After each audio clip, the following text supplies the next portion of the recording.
First time mo nga hawakan ang Committee on Finance. Ano na yung mga preparations ninyo at kinukonsider nyo ba ito na malaking challenge considering yung controversies at mga naging issue sa 2025 budget? Alright. Sige, isa-share ko lang sa inyo yung direction ng Committee on Finance. First of all, yung 2026 budget ay ipaprioritize namin ang education. This will be an education budget. Napakinggan rin natin sa Pangulo natin at dun sa speech niya, malaking portion ay nakadedicate sa education. No? So pipilitin namin lumampas ng 4% of our GDP ang education. Right now, nasa mga 3.8, 3.9 tayo.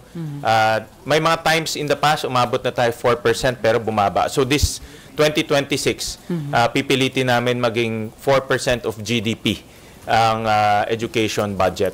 So that will also on target namin ang 2026 budget ay tatawaging education budget. Of course, this doesn't mean na hindi natin pa-prioritize yung iba pang mga pangangailangan natin, no? But we will just put emphasis and priority on education.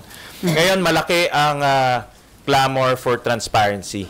So direction rin namin, ang tawag nga namin sa internally, we will undergo or experience a golden age of transparency and accountability. And papakita namin yung, I'll just flash on the slide, yung budget process. And para ma-appreciate lang natin, actually papakita ko sana ito sa first hearing ko, pero since andito na tayo, I just want to share with you yung budget process at ano yung mga dokumento na ina-upload at hindi ina-upload. No? So sa mga budget watchers at budget analysts, napakahirap talaga sundan yung budget natin dahil maraming dokumento hindi ina-upload. So we'll just share with you yung diagram. Yan. So if you look at the entire process, dalawa lang ina-upload sa website ng DBM at website ng National Government Executive Side. Yung pinakauna, yung National Expenditure Program, at pangalawa, yung GAA na. So, kung ikaw ay publiko, gusto mo i-analyze yung budget, makikita mo lang yung step 1 at yung last step. Pero hindi mo makikita yung step by the step. No? Sabi nga ni Ninya. No? Hindi mo makikita yung step by the step dahil kulang-kulang yung pag-upload ng documents. So, ang i-require namin yun ang DBM to go one step further. Meron silang tinatawag yung Budget Preparation Form 201. Lahat ng mga request ng ehensya, no, binimigay sa DBM, i-request namin ngayon to i-upload rin sa website para malaman ng taong bayan, pati ako na rin, kung ano ba yung rini-request ng mga agencies. Diba? May rini-request sila, hindi naman lahat nabibigyan. So, anong nangyayari, pumupunta sila dito para humingi ng dagdag. So, dapat maintindihan natin na hinihingi nila ng dagdag, parte ito nung kanilang original na request. Okay. Nandoon ba o wala? So, that's number 1. Number 2, yung National Expenditure Program, ina-upload yan sa website. So, nalalaman na natin yung sinasubmit sa atin ng national government. Ito yung President's Budget na tinatawag nila. And then, ito yung pinaka-importante. Pag na-approve na ng House, yung General Appropriations Bill, yung GAB na tinatawag, alam mo yan, Selly, pinapadala yan dito sa Senate. Ang problema, pinapadala nila in ganitong form. No. Kaya gusto ko maintindihan, hindi digital form, hindi readable form. Hindi ito uploaded sa website. Walang soft copy. Ito yun. Ito yung binabasa ng team namin para ma-analyze yung budget. Ito yung binabasa ng team ng mga senators para ma-analyze yung budget. So, itong volume 1C, this is all the DPWH projects. Ganito nakakapal yung DPWH projects. No? So lahat ng projects nandito. So we will request from our House counterparts to upload this in their website kasi third reading version ito, just like any other bill, at ipadala sa Senate in a digital format para maging searchable sa amin. No? So by that time, makikita na ngayon ng taong bayan from NEP to GAB, ano yung changes. So, i-upload rin namin sa Senate side naman yung Senate Committee Report, ano yung mga changes na ginawa dito sa Senate. I-upload rin namin yung third reading report para makikita natin yung changes. At i-upload rin ng both houses yung reconciled version para makikita ng mga taong bayan ano ba yung itsura ng budget na inayos na ng House at ng Senate bago ipadala sa presidente. Yeah. No? Kasi pagdating sa kay president, nagbabago pa yan. May veto power ang presidente. No? So that's so ito yung sinasabi kong golden age of transparency kasi step by step masusundan na ngayon ng taong bayan. No? From NEP to GAB to Senate third reading version to BICAM hanggang mapermahan ng presidente. So once makikita na natin. So sir, Makikita na yung movement ng budget. so ipatutupad nyo na sabi nyo nga golden age of transparency ba from NEP hanggang sa BICAM report hanggang makarating sa Malacanang. Sa tingin nyo, may iwasan na yung mga issue ng insertion, yung blank items, at iba pang issue sa budget? Well, ang power of the purse is with Congress and the Senate. So, talagang nangyayari na yung mga agencies, minsan nagre-request sila, pero hindi naman nila magastos yung pera. Minsan nagre-request sila, pero hindi naman nila ma-implement yung project. O minsan may mga dobleng project. No? So power yan ng Congress and the Senate to amend the budget. No? In my case, like for example, I've been the vice chairman of the energy offices for the last 6 years. Madalas binabawasan ko yan. No? Kasi natuklasan namin, marami silang mga project not in line with their mandate. No? For example, PNOC, Philippine National Oil Corporation, pero gumagawa ng solar rooftop. No? So, ang layo naman nung kanila sa mandate na yun. So, binabawasan namin. So, my point of the matter there is, Congress and the Senate could propose amendments. No? So, pag-aaralan yan ng committee whether the amendments are in line with the mandates of the offices at yan naman ipapasok natin sa amendments. Makikita rin yan ng public doon sa committee report. Okay, RG. Sir, balikan ko lang yung step 1 ninyo, yung BP Form 201. Ire-require nyo din ba yan sa mga lawmakers na gustong mag-insertion? This is, itong form na ito sinasabit ng agency to DBM. Okay. So, pag submit sa DBM, i-require namin ng DBM to upload that. No? No, but this is just for agencies. For agencies. But will you ask your colleagues either from the Senate or the House to also avail of this form as a transparency mechanism para mawala na yung issues The ng insertions? legislators cannot propose budgets to the executive. No, they cannot propose. They can only amend. No? Pero di ba pero ganun din na nangyayari kasi during the periods of amendments, they're still proposing their own projects. Pwede ka mag-propose kasi like for example, like yung example ko kanina, no, energy offices, I can propose amendments. I can add, I can subtract, I can shift budgets. Depende kung ano yung maging kalalabasan sa hearing. No? So doon mangyayari yan. That's why we will publish the committee report because the committee report will contain all the amendments. Lahat yan. But okay, sige, if not dun sa BP Form 201, but during the committee report, will the committee report say who proposed which amendment para malaman na lang natin lahat as a transparency mechanism? Marami kasing mga amendments, like for example, in my experience, when a senator amends or may proponent ng amendment, it can be changed along the way. No? So for example, like in yung experience ko sa Create More, magpo-propose ang isang senator, no, ng amendment, ina-amend pa yan minsan 2 times, 3 times, nagbabago siya eh. So yung original amendment niya versus yung ipapasok sa batas, minsan ang layong-layo na eh. No? So what's important lang is the final product. No? And the final product doon sa third reading version, makikita na doon lahat ng mga amendments. Okay, but how as a transparency mechanism, how do you propose to cure this issue of insertions? Kasi palagi na lang yung issue yung insertions. That's why ang pinaka-importante, GAB. From NEP to GAB, makikita mo yung movement. From GAB to the third reading version ng House, third reading version ng Senate, makikita mo yung movement. So makikita mo yung movement. Pagdating sa BICAM, makikita mo yung movement. Pagdating sa GA, makikita mo yung movement. So, sa budget watchers, no? Because you really have to analyze eh. Ay importante dito yung movement eh. So makikita mo kung ano yung movement ng budget. But as you said, minsan kasi yung proposal, yung ending niya, hindi na yun yung original proposal ng lawmaker. Yes. So nagiging amorphous na siya during the entire process and you cannot trace anymore who did what. Doon nagkakaroon ng insinuations, doon nagkakaroon ng suggestions of anomalies eh. How do you cure that? my experience, sometimes pag nagpropose ng amendments, may 2 o 3 senator bago magkaroon ng final product. So, yung original amendment might be totally different from the final product. So, ang importante yung final product. Ang importante masundan kung paano gumagalaw yung budget. Yan ang pinaka-importante. Kasi yung mga proposals on the first amendment, sometimes nag-iiba-iba talaga siya. Minsan nadadagdagan, minsan na-change ng account.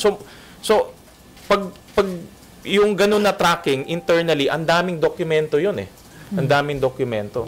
So in our case, mas efficient kung yung final product malalaman natin. For example lang kung makikita natin biglang lumaki ang budget ng, let's say lang, ERC. No? So makikita natin ngayon kung bakit lumaki yung budget ng ERC. Mapag-aralan natin kung yung paglaki ba yun ay tama ba o in line with the mandate. In the same manner, kung nabawasan, let's say, yung budget ng DOE. No? Bakit nabawasan? Makikita naman doon because may tracking ka na No? Natatrack mo na from GAB to the third reading version, even to the reconciled version. So sir, the mere fact na magkakaroon na ng digital copy from NEP hanggang GAB, hanggang... Yes.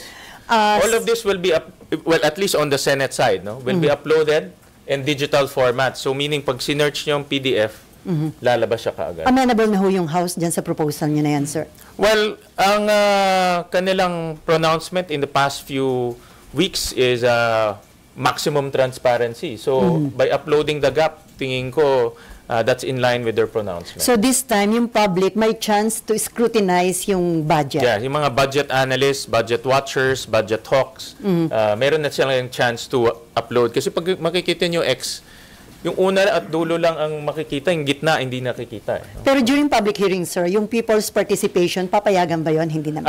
Okay. That's a very good question. In fact, nasa notes ko yan.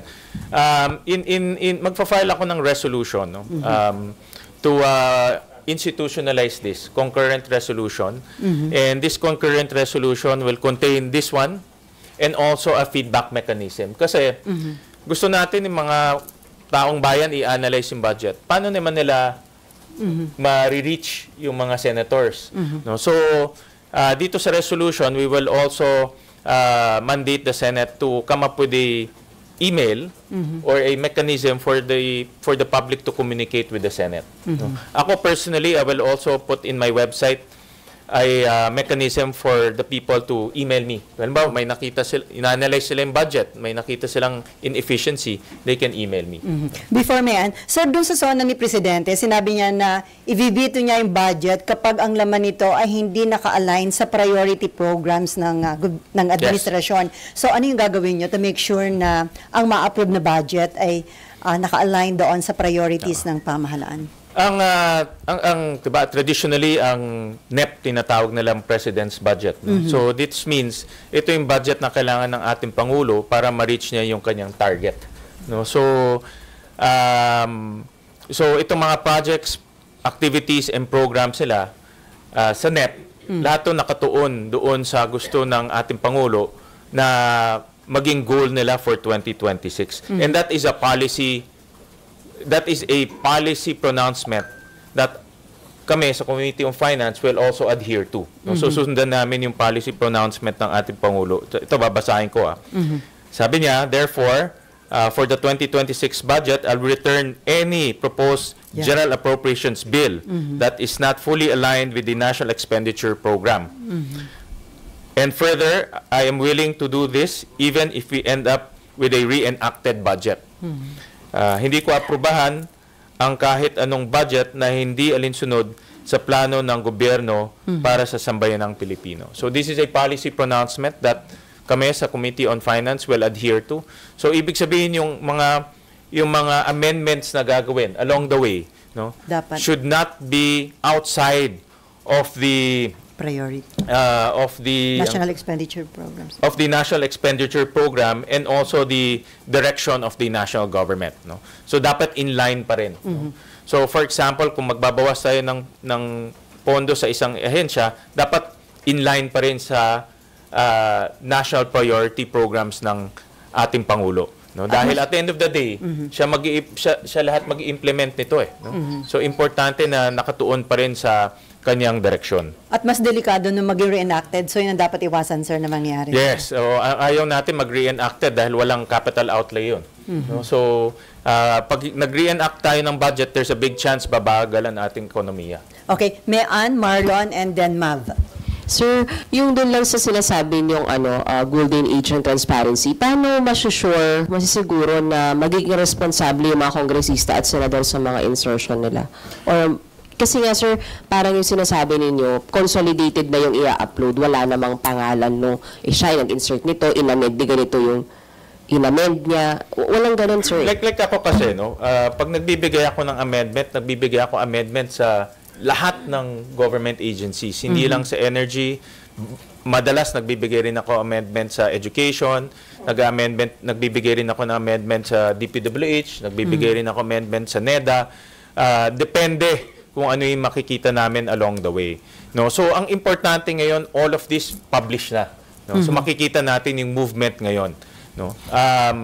So, doon sa mga interesado sa budget, makikita nila kung ano yung itsura, yung unang-unang itsura, which is the NEP, paano napalitan dito sa GAB, paano rin napalitan sa Senado, doon sa third reading version. So, makikita na natin yan along the way. Magiging metikuloso lang dahil nga makapal ang budget na maraming detalye yan. Sir, sorry isa na lang. So makikita yung movement sa budget, ano yung nataasan, ano yung nadagdagan, ano yung nabawasan. But kung sino yung nag-propose nun, hindi makikita.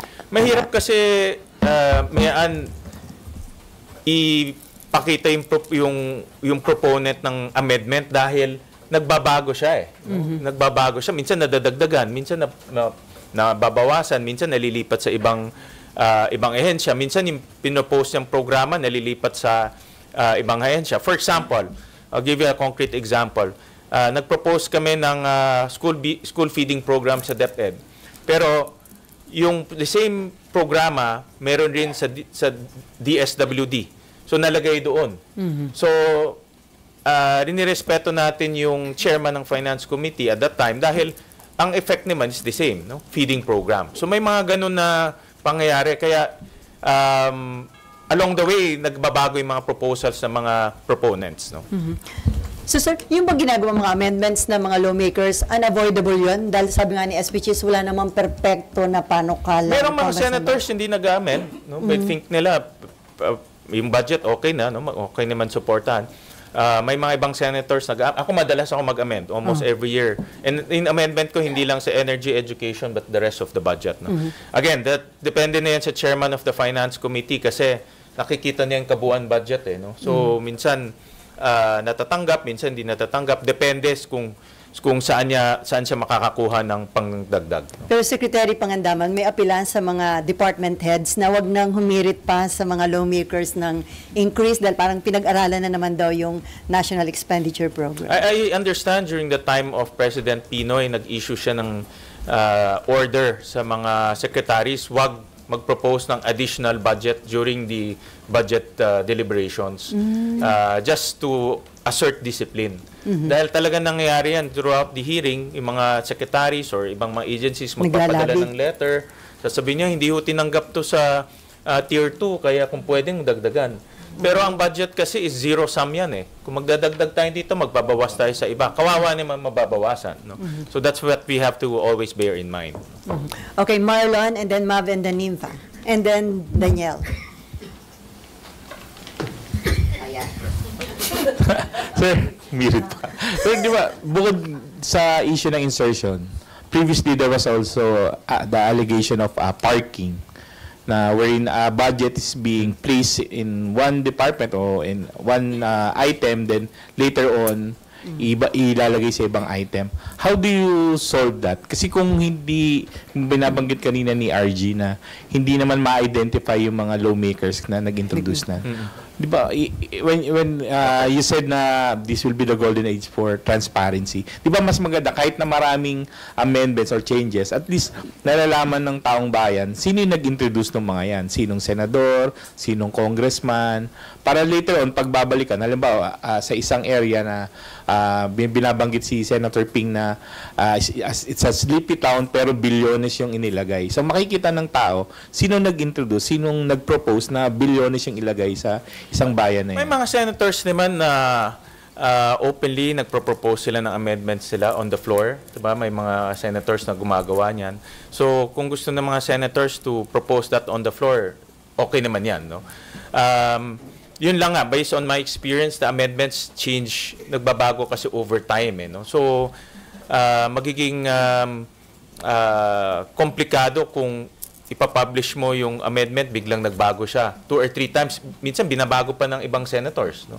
So, may mga ganyang cases. Kaya importante, yung sinabi mong parking, importante na nakapublish to. Kasi makikita natin ngayon saan yung movement na malalaki. So, when you do the analysis, tignan mo saan yung mga malalaki movement. For example, if you're saying na, Marlon, mayroong na park in this agency, makikita mo ngayon, mababawasan na malaki yan.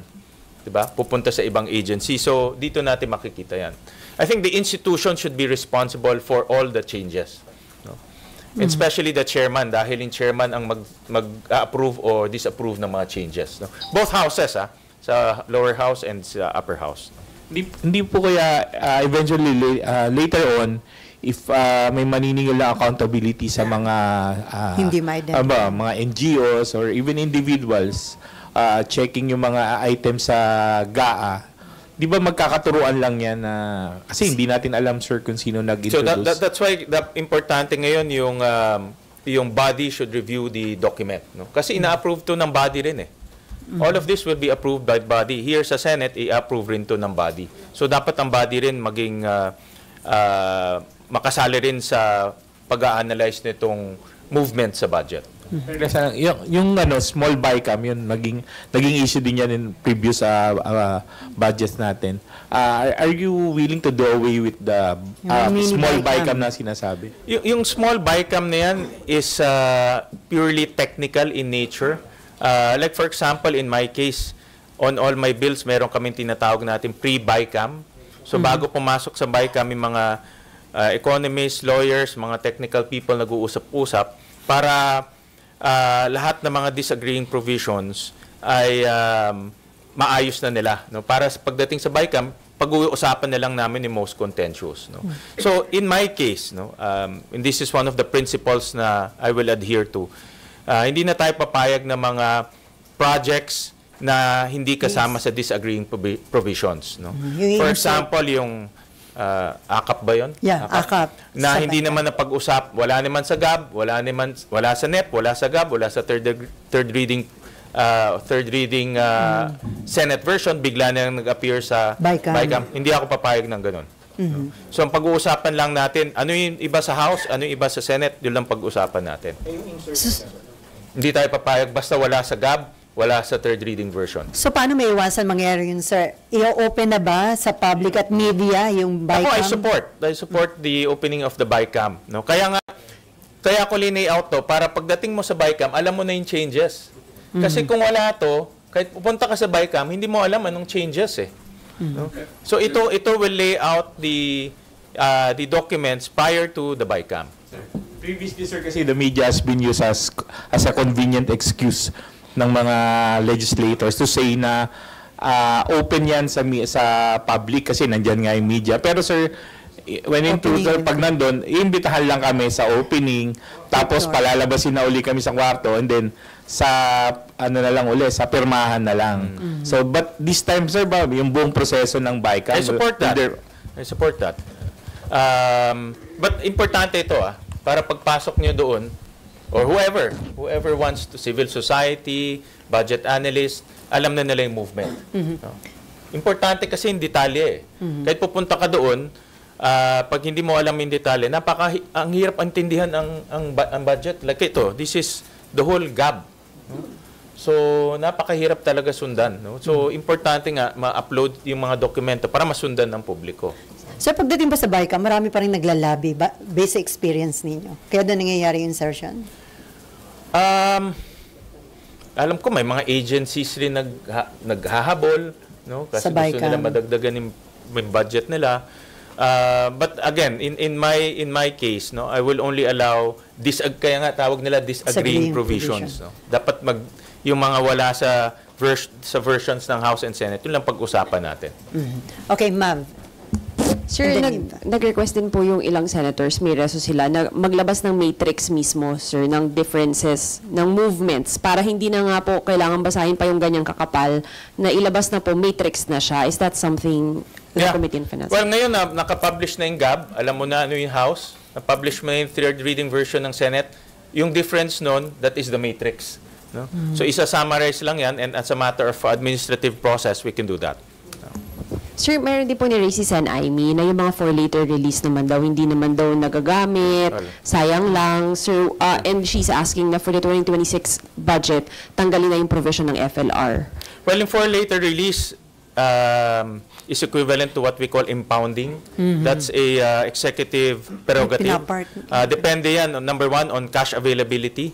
Number two, if the project is feasible or not, depende. Kasi minsan nagbabago yung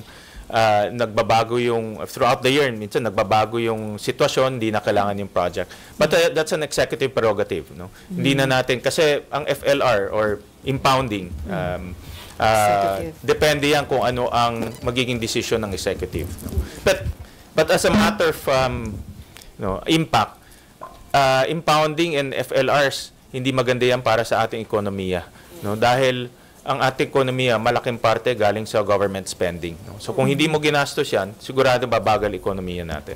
So sir, hindi posible na ilagay siya sa GAA provision? Yung pagbawal ng FLR. That's an executive prerogative. No? So baka magkaroon, let's say for example, i-release nila, wala namang cash na pangbayad, Hindi rin kakaroon tayo implement. ng cash flow problem. Sir, I think kasi sa general provisions, meron dong provision against impounding but allowed under certain conditions ang executive. Would you be amenable to deleting that provision or amending that provision Let me altogether? study that. No, let me study that. As a principle, no, it's an executive prerogative because of many circumstances. No? Pero kasi hindi ba, sir, yan naman na nagagamit na, sabihin na natin, for politics. Kasi pagka may power siya ipitin yung funds, pwede niyang i-release yun under whatever conditions the executive may decide. So yun yung hindi ba diyan pumapasok yung pagpo-politics o pagpupolitika doon sa pera? Well, kung hindi ilalabas ng executive yan, sila rin ang magiging dehado. No? How do you sisingilin ka pagdating sa end of the year during the budget? Like in my case, mag-release kami ng budget framework sa mga members. Isa sa titignan namin, utilization. So, magiging underutilized siya. Mababawasan yung kanyang budget. But how do you prevent the executive from using it for politics? We have to balance it very carefully, no? So that it will not be used for quote-unquote politics, but at the same time, preserve the leeway for the executive to move around in terms of managing the budget, no? Because pag tinali naman natin yung kanilang kamay, release, paano kung walang pera? No? For example, nagkaroon ng financial crisis, no? O kagaya ngayon, in tariffs, no? 6 billion will be reduced from our importations because of that tariff. Then, may mga ganitong impact. No? So, it has to be flexible enough so that the executive can respond to the situation. But like you said, no, dapat may safeguards rin. And then walang limitation yung amount pagdating sa FLR, sir? Well, again, no, Prerogative. ng executive yan eh. No? Anyway, Nympha, and then si Danielle, and then si Amor, and then Asher. Nympha. So, dun sa unprogrammed appropriations, 2024 and 2025 nagkaroon ng controversy kasi mas malaki yung inaprubahan na unprogrammed appropriations ng Congress kaysa dun sa NEP. So, ano ang gagawin niyo this time? Thank you for asking that, Nympha. That's another budget principle na susundan namin sa committee, budget discipline. No? Kailangan may disiplina tayo in terms of how we scrutinize and move around the budget. So, unahin ko yung unprogrammed allocations. Hindi na tayo papayag na galawin yan. At diyan ipasok yung mga projects na tingin ng ibang mambabatas, hindi naman importante. For the last, I think, prior to 2022, ang average ng unprogrammed allocations is about 150 billion. In the last 2 years, umabot ng almost 700, 800 billion. Nag-quadruple. No? At ang problema niyan, may mga mahalagang proyekto na ilinipat sa unprogram, no? Tulad ng 4Ps, social services. So, hindi tayo papayag dyan. Yung mga social services, importante na nasa program siya para mabigay kaagad sa taong bayan. No? Hindi na mag-aantay ng new revenues. Isa pa na hindi na tayo papayag yung foreign assisted projects. Maraming tayong mga foreign assisted projects na delay dahil linagay sa unprogram allocations. Dapat nasa program siya. No? Umutang na tayo para sa mga projects. GOP counterpart to, government counterpart. So, importante na meron tayong pondo kaagad para sa government counterparts. Another budget discipline principle, tawag ko, if you don't use it, you lose it. No? Pag hindi mo ginamit, then kukunin namin yan, ilalagay namin sa ibang mas produktibong proyekto. No? Marami kasing mga agencies, hingi ng budget pero hindi naman nila magastos. No? No? Sayang naman yung pondo. No? So, yun ang isang babantayan namin mabuti.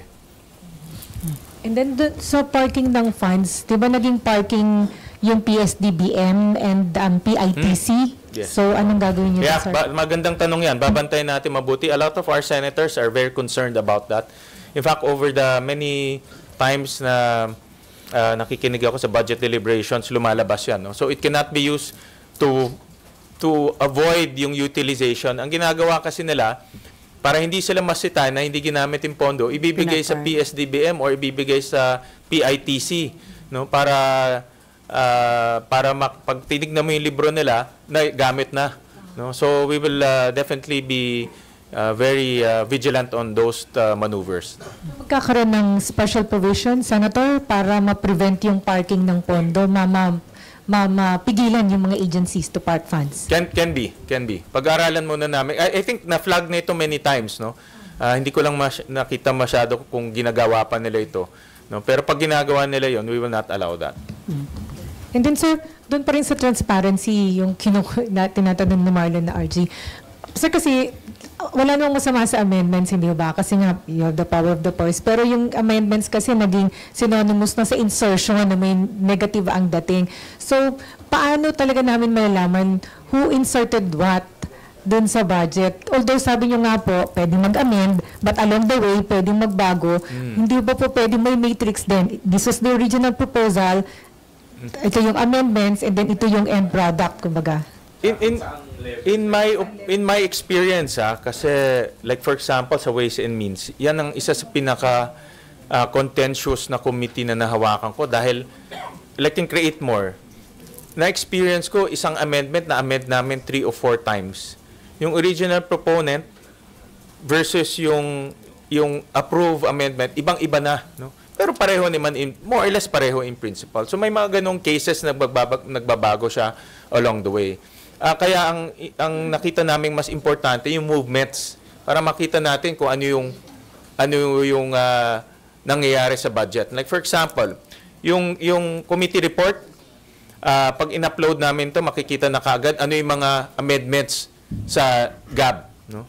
At i-upload rin namin yung third reading version. So makikita pa natin yung changes from the committee report to the third reading version. So makikita ba natin ganong ka-granular yung movements? Tatanungin na lang namin kayo, Senator, pag halimbawa may changes, para ma-clarify kung sino nga ang nag-propose and what happened along the way.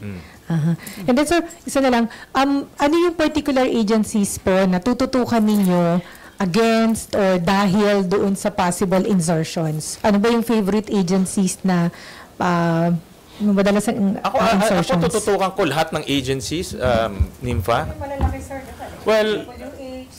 Well, since may special mention ang Pangulo natin sa DPWH, I will focus on that.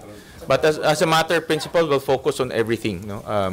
So kakailanganin ko rin yung tulong ng mga vice chairman natin to analyze it. Kaya mag-release kami ng budget analysis framework para pare-pareho yung tinitignan namin, no? So we'll release that framework sa mga vice chairman and also to the senators na who's interested to really study the budget, no? Okay, Daniel. But before Daniel, so pabor kayo, sir, na wag na makialam ang mga politiko pagdating sa flood control, ipaubayan na lang daw sa DPWH. May process naman ang mga congressmen at mga mayors, mga politiko, they can go to DPWH, they can go to their district engineers, doon sila makipag-usap para aligned yung kanilang problema, no? Ako, naging congressman rin ako. Naging mayor rin ako, actually. Kadalasan, mas alam ng mayor ang problema ng lokal nila. No? Mas alam talaga nila. Mas alam pa kaysa sa district engineer. Kasi ang tao nagrereklamo kay mayor eh. Ang tao nagrereklamo kay congressman. Pero hindi siya nagrereklamo sa district engineer. In fact, hindi nga nila kilala kung sino yung district engineer. No? So, ang LGU, even congressmen, mas alam nila yung problema ng locality nila. So, pwede itong mga local government officials to go to their district engineer and collaborate. Doon sila mag-usap. That's the right process. No? Doon sila mag-usap kung ano yung problema sa kanila at kung kaya, ilagay na sa budget nila. No? Kung ano yung solution para sa problema nila. No? So, alam ko ngayon maraming LGUs in Metro Manila. Merong mga flood summits. No? Sa Valenzuela, meron rin kami. And typically, ini-invite nila yung DPWH dito sa mga flood summit. MMDA and DPWH para doon na sila mag-usap lahat. No? Kung ano yung magiging permanent solution sa mga problema nila sa localities nila. Okay, Daniel. Sir, related lang po doon sa sinabi niyo. Si Mayor Isko Moreno, sinasabi niya na yun daw flood control projects, ipaubaya na lang daw po sa LGUs. Tingin niyo ba, sir, mas magiging effective kung gano'n ang mangyari at saka mas maiwasan yung mga anomalya? Depende yan sa flood control projects. Pag yung talagang location specific, like for example, para sa Maynila lang, ako kung sasagutin ng LGU, so much the better. Sila na bumili ng gasolina, sila na magbayad ng kuryente ng pump nila, sila na magbukas ng floodgates. Like in our case, meron kaming bomba at floodgates sa Valenzuela na border ng Maykawayan. Dati, MMDA yan actually. Nung mayor ako, I volunteered to absorb that. Kami na magbabayad ng tao, krudo, kuryente, maintenance kami na lahat. Kasi Valenzuela lang naman ang apektado niyan. Pero kung may mga flood control projects na multiple cities, no? For example, Marikina, like sa Intuliahan, Quezon City, Caloocan, Valenzuela, Navotas, mas maganda MMDA yan kasi multiple cities yan eh. No? Mas nakikita ng MMDA yung kabuuan na problema. No? So, kaya ang panawagan ng DBM, sir, mag-create ng unified and integrated master plan to tackle the country's itong recurring problems sa flood. Yeah, importante talaga. Well, importante lahat ng stakeholders nag-uusap. No? In the case of Metro Manila, MMDA, DPWH, LGUs, no? Kailangan nag-uusap. Even barangays, actually, kailangan kasali dyan. Mas kabisado nga ng barangay na nakita ko na kung ano yung problema. Kabisado rin ng barangay, ano yung solusyon eh. No? Kasi nandoon sila araw-araw eh. So, hindi po pwede yung paano ka lang, wag na makialam yung mga politiko, mga LGUs. Hindi pwede. Hindi pwede. Lalo na LGUs. Even barangays. No? Mas kabisado. Ako, aminin ko in Valenzuela, mas kabisado ng kapitan kaysa sa akin yung problema. Kasi over the years, like for example, sila nakakakita ng encroachment, sila nakakakita ng informal settlers, yung mga obstruction. Minsan, ito lately lang nakita namin sa Valenzuela, ang daming bahay na itinayo sa drainage system talaga. No? Wala na tinayo doon yung mga bahay. Kaya mga barangay natin nakakaalam niyan. No? Okay, Amor. And then back to Marlon, then RG ulit. Sir, and then si Denver. Sir, itong reforms po that you discussed, have you talked to colleagues about it? And kailangan pa po ba ng approval or suggestions from the leadership, or kayo po ay i-implement nyo na to as the Senate Finance Committee Chair? I talked to SP Cheese and he's very supportive. In fact, magpa-file kami ng resolution. Itong nakita niyo sa board, magpa-file kami ng resolution to operationalize that. A concurrent resolution kasi kailangan din ng cooperation ng House of Representatives. So magpa-file kami ng concurrent resolution to that effect. And sir, do you expect na magkakaroon ng resistance or debates pa about this? Hindi naman, kasi this is about transparency and accountability. No? Basic documents to. To be honest, kung hindi ka talaga nag-a-analyze ng budget, akala mo lahat itong documents uploaded na sa website kasi basic to eh. Pero hindi na-upload. I'll give you a very specific example. Lahat ng ordinary bills, ang committee report ina-upload sa website. Yung third reading version ina-upload sa website. Pero pagdating sa budget, hindi ina-upload sa website. Yeah. Mas mahalaga nga yung budget kaysa doon sa mga ordinary bills, pero hindi na-upload sa website. So we're just following what we are doing sa mga ordinary bills and resolutions. No? But sir, last na po on my end, you said nga mga basic documents yan, but bakit po hindi siya napapublicize for so long? I Bakit don't know. ngayon? Yun ang hindi ko alam. Hindi ko alam kung ano yung naging, maybe voluminous, maybe that time. Hindi ko alam. Kagaya ito walang biro. Pag binigay sa amin, ganito. Kaya nga durug-durug na eh. So, ang ginagawa namin, pinapascan namin to sa labas pa para maging readable format. Kasi kung hindi, kahit mag-type ka, let's say, DSWD, hindi lalabas eh. Kasi naka-JPEG siya eh. So, iaano pa namin, i-readable format pa namin. So, yeah, that alone takes time. Takes time. So, ngayon, ang request namin sa House, i-upload na nila in readable format para pag-download, kaagad trabaho na. So sir, dun sa ipapatupad nyo na transparency, ina-assure nyo na hindi mabibito at hindi magiging reenacted ang budget pagsapit ng 2026? Well, I hope, no? Hindi guarantee yan, Sally, kasi along the way, baka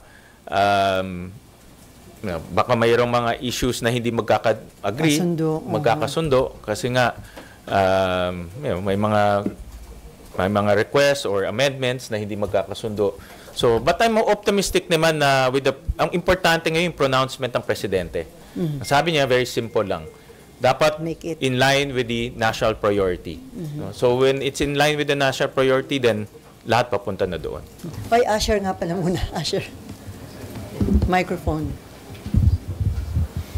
Sen, previously po may issue ng mga blank items on the 2025 budget. Paano po ba maiiwasan siya para mawala din yung duda ng mga tao? Or is that something inevitable? Staff work yan eh. No, staff work yan.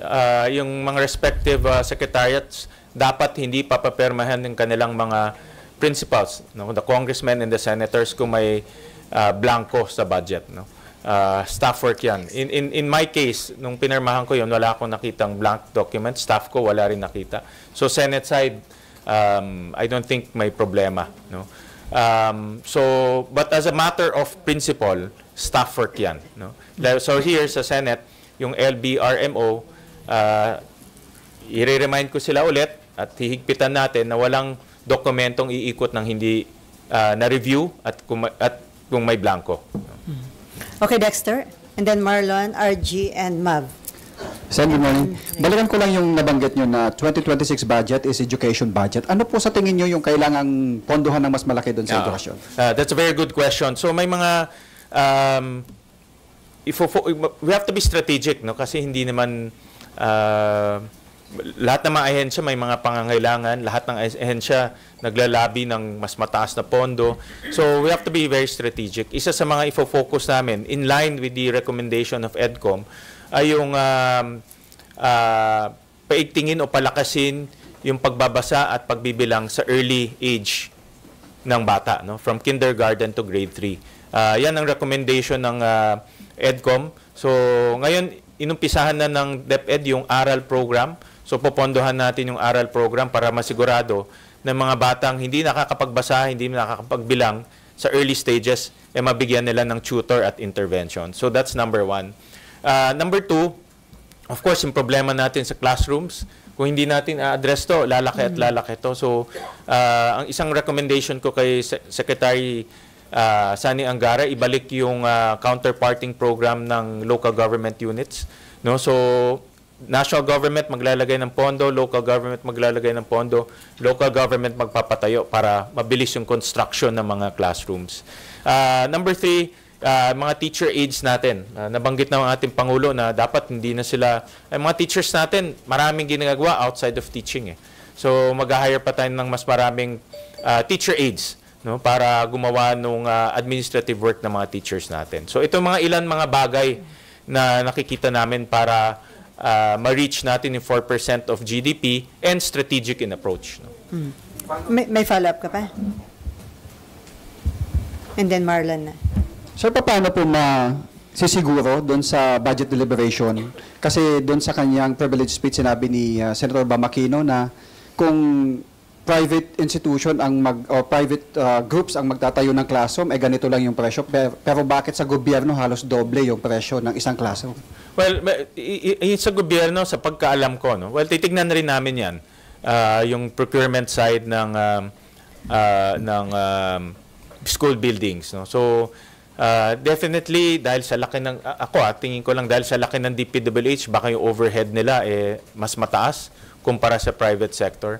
Pero titignan rin natin yan. Isa sa mga recommendation rin ng EDCOM kay Secretary Angara, mag-PPP, no, para mas mura yung classroom. At isa lang kausap nila. Ginawa na rin to during the Aquino administration. At nakagawa sila ng close to about, if I'm not mistaken, 20,000 classrooms. No? Na dalawa lang yung kausap. No? So, I think it's good to look at other modes in terms of constructing school buildings. Okay, Marlon.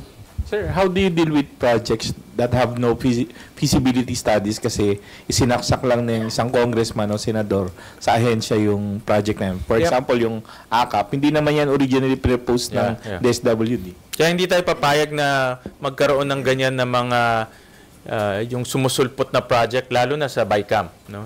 Dahil kagaya niyan, ang AKAP, if I'm not mistaken, is about 40 billion pesos. No? Na wala namang, hindi naman napag-usapan, walang debate. No? So, hindi tayo papayag sa mga ganyan. Kung may mga pet projects, ang mayor, governor, mga congressmen, they can go to the agencies at work together. No? Marami rin kasi mga ideas ang mga local governments pagdating sa pangangailangan ng lugar nila. So, work with the executive at magkaroon ng feasibility project, baka pwedeng ilagay na lang sa budget proposal ng mga executives. No?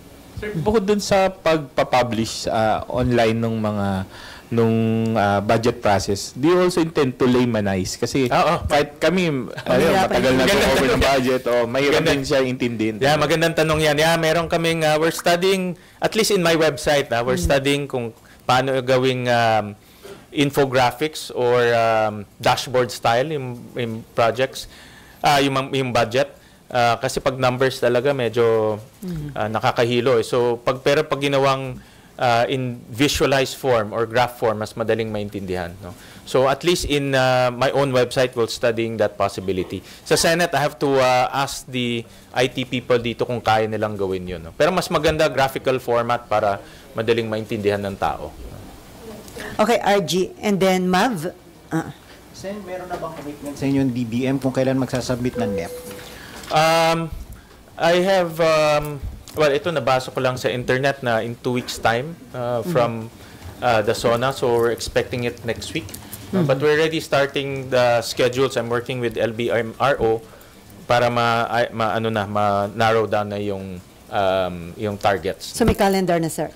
Meron ng mga proposed calendar, no? Pero wala pang, hindi pa nagpa-publish ng official. No? Okay, sir, how do you propose to deal with the budget of the OVP? Kasi nga, yung obviously, matitake up using the oversight powers of Congress yung budget ng OVP in legislating the budget for next year of OVP. But we also know that yung budget ng OVP is part of the reasons dun sa pending impeachment. So how don't you see any problem up ahead or any conflict up ahead dahil nga magsasapaw yung dalawang issues na yon? Well, from what I have seen, yung pinaka-contentious dun in confidential funds, di ba? And for the 2025 budget, wala na yun. No?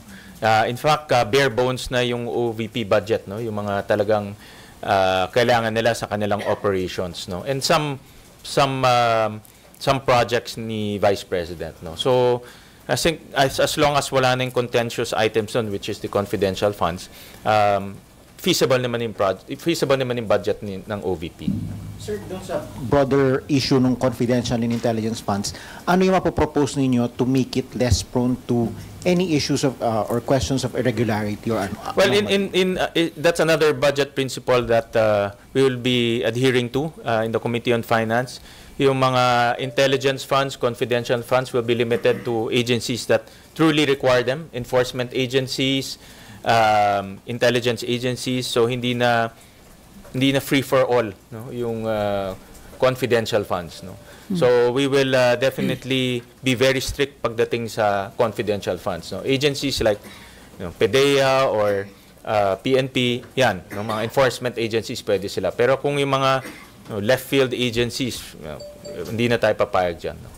Okay, Mav. And then after Mav, let's move to other issue na or may dami pang budget question. Sir, kapag lang po na-digitalize na at na-upload na tong mga documents na to, sir, do you expect na mas mabilis yung pagpasa ng budget? Well, yung isang objective kaya natin ginagawa to solicit public participation in analysis. Talagang komplikado yung budget at kung mayroong mga suggestions ang taong bayan or mga analysts, they can reach out to us through the Senate website or to our own personal website. So, we're also soliciting suggestions, no? And gusto natin na magkaroon ng participation. Kahit na hindi physical participation dito through emailing us their suggestions and recommendations. Okay. So, sir, in-assure nyo before Christmas break may budget. Na-approve ang budget? If all things are true to its mandate and adhere to the pronouncement of the President, yeah, I can assure that before the end of the year, may budget na tayo. Okay, other issues, sir. Yung House of Representatives is urging the Senate to wait for the SC to rule with finality kasi mag-file pa daw ho sila ng motion for reconsideration. So, dapat po ba itong consider ng Senate? Considering na on Wednesday, August 6, magkakaroon na kayo ng decision or botohan kung ano magiging action dun sa SC ruling? Sally, ayaw ko muna i-preempt yung magiging boto ko. No? I don't want to preempt also yung iniisip namin as a team, meaning in internal team namin. But ako, ang aking prinsipyo is to follow the Constitution. At sinabi ng Constitution natin na ang Supreme Court is the final arbiter pagdating sa mga issues on Constitution and constitutional matters. No? So with that in mind, I said in my statement that I respect the decision of the Supreme Court. No? So with that, everything will follow. Pero aside dun sa SC ruling, sir, kinukonsider niyo rin ba yung mga legal opinion ng mga dating Supreme Court justices, ng PhilConsa? In fact, napupuyat ako kakanood ng mga interviews ng mga Supreme Court justices. Although, admittedly, yung nagsasalita ay the same figures, no? Sana mayroon ring ibang figures. I read yung post ni Attorney Ernesto Francisco, yung petitioner ng Francisco versus House of Representatives. Basahin niyo yun, no? He was the petitioner in that case. He is the nanalo siya in that case, pero hindi siya na-interview, no? So nag-post siya at maganda yung sinabi niya. So it's maybe a good chance for the members of the media to get his side of this Supreme Court ruling. Pero ngayon, sir, may decision ka na kung ano yung magiging boto mo on Wednesday? Ako meron na, but I sorry, hindi ko masabi kung ano because I don't want to preempt. No, I don't want to preempt. Meron pa kaming 3 days na mag-isip. Ako binasa ko kaagad yung decision, yung 97-page decision. Binabasa ko naman ngayon yung mga concurrent opinions, no? So but I'll answer that on Wednesday when the time comes. Kasi according to Senate President Pro Tempore Jinggoy Estrada, about 20 senators na po na ang stand based daw sa body language saka sa mga statements na para sa oo. Ano may body language ko? May body language ang decision daw is to comply. Mahirap gumalaw sobra kasi baka dun sa TikTok mo, sir. I won't comment on that first. Maganda siguro si Senator Jinggoy ang matanong on that front. No? And then last na lang, ni Senwin. So sabi niyo nga, gusto niyo sumunod sa Constitution. Pero di ba nakalagay din sa Charter, ang sole body na pwede mag-initiate ang House at ang sole trier din ng impeachment ay Senate. Do you also take that into consideration? But that's why ang sagot ng Supreme Court is the articles of impeachment is void ab initio. No? As if wala nangyari. No? I think that's their answer to that. No? And also in the decision, question nila yung ginawa ng SecGen, no? Na dinelay yung pag-file ng articles of impeachment o pag-refer nung articles sa plenary, no? So in that particular case, sinabi ng Supreme Court walang discretion, no? Ang Senate. yung House, no? SecGen in particular, even the Speaker sinabi niya. No? So in my opinion, very clear yung sinulat ng Supreme Court. In fact, step by step rin siya. No? Hindi siya pumunta kaagad sa decision. Talagang linay down niya in different principles. Ginastify niya with jurisprudence. So it's just very clear to me kung ano yung sinasabi ng Supreme Court. So wala kayo nakikita, sir, na parang encroachment dun sa sole power ng Senate to try and decide sa isang impeachment case? The Supreme Court, again, no, babalik tayo sa Constitution, sila yung sole arbiter when it comes to constitutional matters. They are the final arbiter and they should adjudicate all of these things when it comes to constitutional issues. So I respect that. Kasama kayo na sa 20. Body language. TikTok. And then, last na lang, sir. Dun sa zona ni Presidente, walang na-mention about dun sa online gambling.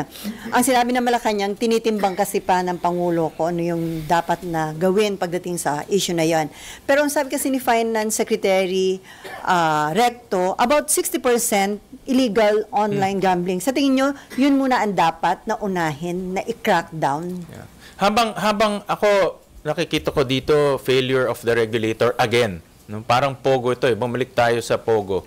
Na yung regulator, which is PAGCOR, ay dapat naghihigpit siya at huwag nilang paabutin pa sa mga ganitong sitwasyon kung saan ang publiko na mismo ang nagka-clamor na ihinto o iban. No? Nakita natin yan sa POGO, ngayon nakikita natin ngayon sa online gambling. So habang pinag-aaralan ng ating Pangulo, importante na maghigpit na ngayon ang PAGCOR. No? At hindi lang PAGCOR, pati BSP. No, pwede na nila i-ban yung connection ng e-wallets sa mga online gambling. Ito kasi isang nagiging pinto sa pagsusugal ng mga kababayan natin dahil napakabilis. Kung meron kang GCash, pwede ka na kaagad tumaya. Putulin na nila yon kaagad. I have to commend PAGCOR, bawal na ngayon mag-advertising, no, pero dapat mas madiin pa yung kanilang regulation. For example, i-check talaga nila kung merong know your client mechanism itong mga online gambling. Ang punto ko dito, dapat maghigpit at mas agresibo ang PAGCOR. Kung hindi, aabot talaga sa punto na ang taong bayan na talaga ang gustong mag-ban nitong mga ganito. So mag-focus nga, sir, dun sa pag-crackdown, dun sa ang dami palang illegal. Crackdown illegal. Again, butiin CICC, yung cybercrime unit. Inumpisahan na nila na pagbawalan ng mga endorsers, mga illegal. No? So, yung mga ganitong dapat maging agresibo ang buong gobyerno sa paghihinto ng illegal at yung pagtataya ng mga lalo na mga bata, no, mga youth. So you're for strict regulation pa rin, sir? Yan ang aking proposal for now, no. We're studying this issue is constantly evolving, but for now nakikita namin na maging mahigpit na lang sa regulasyon dahil kung binan baka pumunta mag-underground at magkakaroon tayo mas malaking problema, no? But we're studying the industry very carefully. Okay. I'm sure nagugutom na kayo at naghihintay na yung blowout ni Senator Joel Villanueva. Wow. Okay, and then